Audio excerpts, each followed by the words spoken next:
Et avec nous pour aller plus loin, Alexandra Jousset, bonsoir. Bonsoir. Soyez la bienvenue, vous êtes journaliste, reporter. Vous préparez en ce moment même un documentaire de 52 minutes qui sera bientôt diffusé sur Arte, avec aussi Capa. Ça sera dans le cadre d'une soirée théma et on peut dire que c'est prémonitoire puisque ce titre, c'est « Les Afghans sacrifiés au nom de la paix ».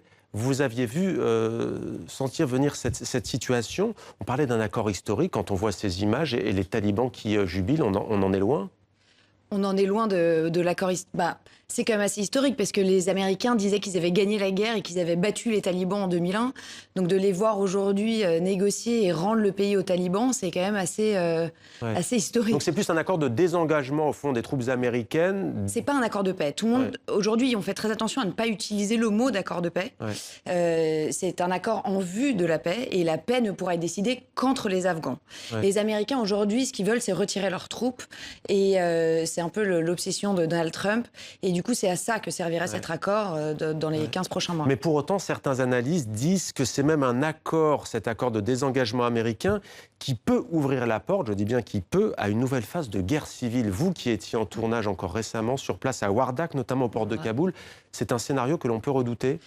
Tout à fait. Moi, je l'ai vu aussi. J'ai été voir une conférence de sages du Wardak qui disait en fait, le problème, c'est que le désengagement américain pourrait faire revenir les différentes tribus au pouvoir et une guerre tribale qui a déjà eu lieu. Parce qu'il ne faut pas oublier que la guerre en Afghanistan ne date pas d'il y a 20 ans. Ça fait 40 ans qu'il y a la guerre en Afghanistan.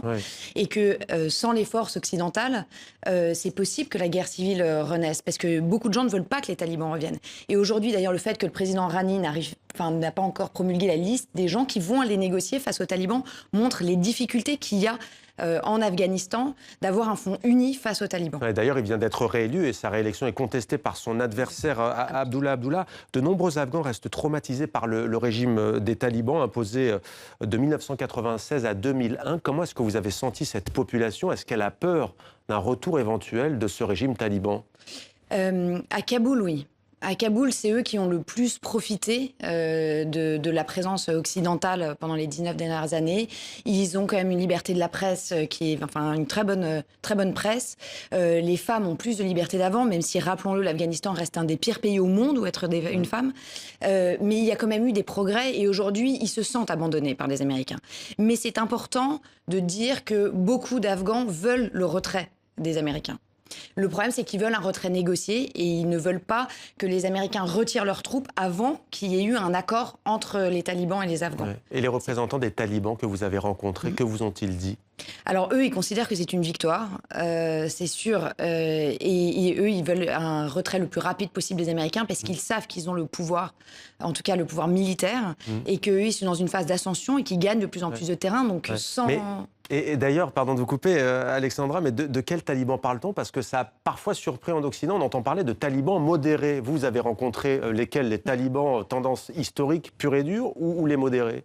Je ne pense pas qu'il y ait de talibans modérés. Je pense qu'il y a les talibans qui représentent le mouvement à Doha, donc qui sont des talibans politiques. Au Qatar, à Doha, au Qatar, qui sont des talibans politiques, qui sont des négociateurs, qui sont des diplomates, donc qui savent ce que les Occidentaux veulent entendre et qui donnent les bons messages. Est-ce qu'ils sont modérés? Je ne sais pas. Mais en tout cas, ils savent ce que nous, on veut entendre. Et ensuite, il y a les combattants sur le terrain, ceux que j'ai rencontrés, qui, eux, évidemment, sont plus radicaux dans leur discours, mais ils ne veulent pas répondre aux questions politiques. Quand je leur posais des questions politiques, ils me disaient « Voyez ça à Doha, au Qatar, nous, on ne peut pas vous répondre ». Quand on insiste, on sent quand même qu'il y a une vraie radicalité. Merci. Et d'ailleurs, sur le terrain, impossible de trouver des écoles pour filles. Merci beaucoup, Alexandra Jousset. On vous suivra bientôt sur Arte.